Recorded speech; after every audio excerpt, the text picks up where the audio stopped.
Hey.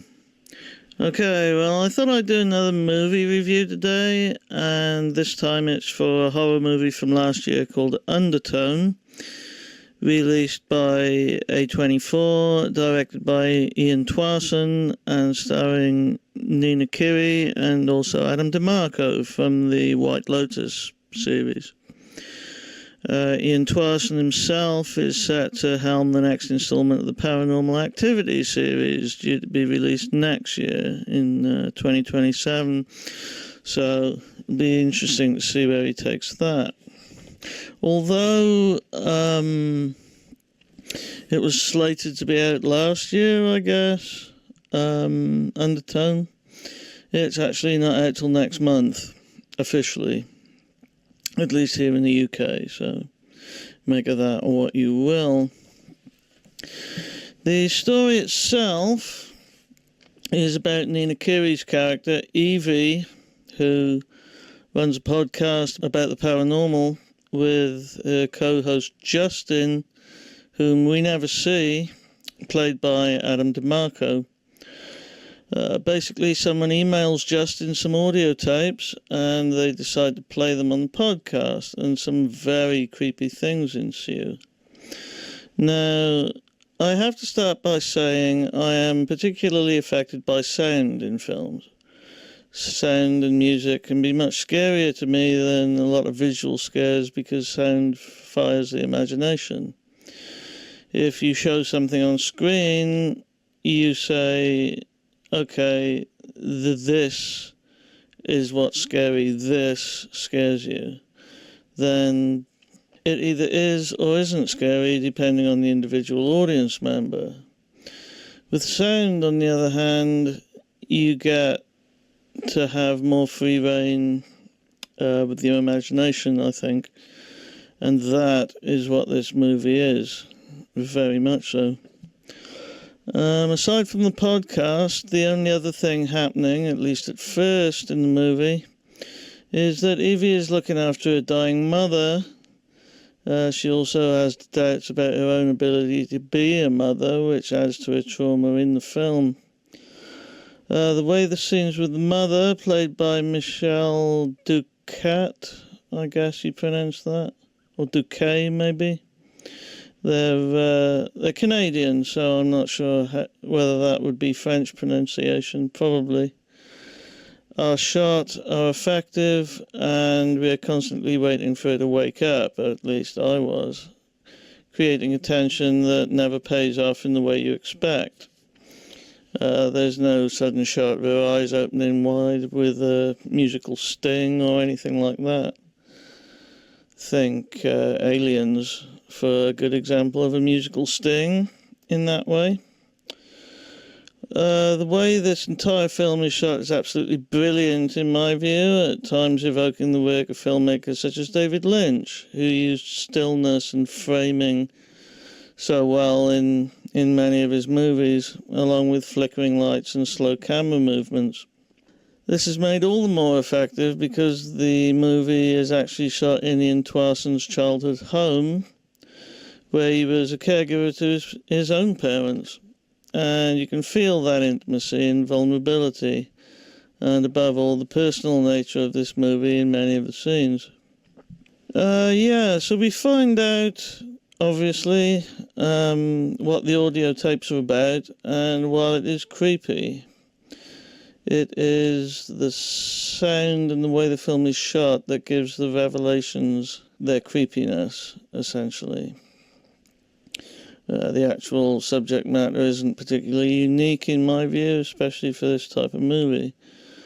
The fact that for 90% of the film, Evie is the only character we see means that every other character, aside from the mother, is present in voice only, which reminds me of films like Locke with Tom Hardy from 2013.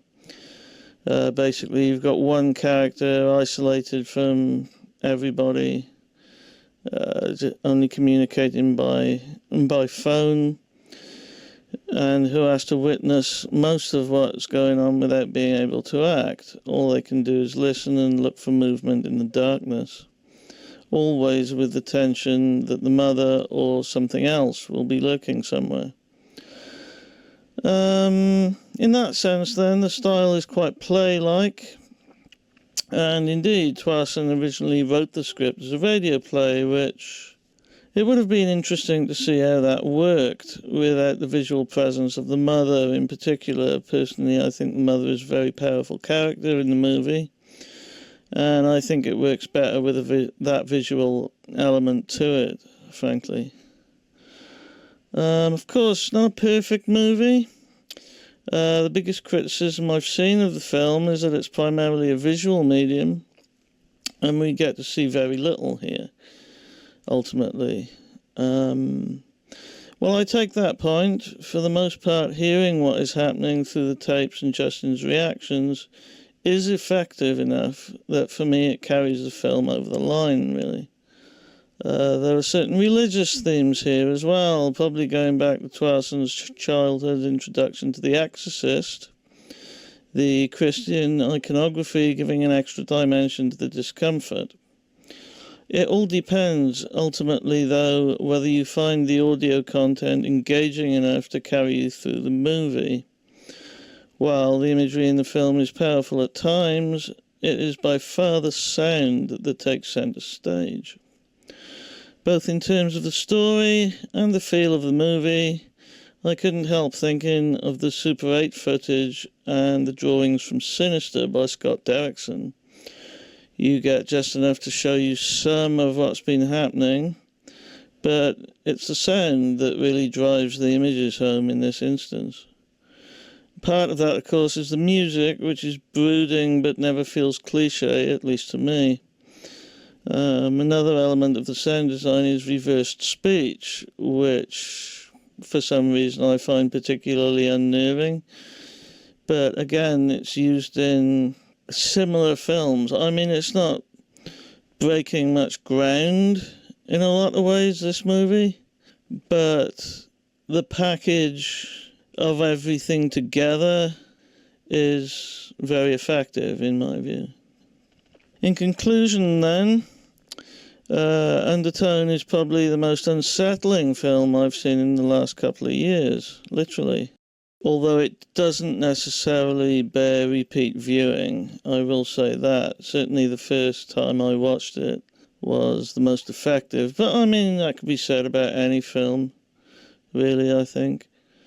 Ultimately, as I say, whether you find it effective yourself will definitely depend on the extent to which you're affected by sound design, as the visuals, while effective, are for the most part pretty standard fare for this kind of movie.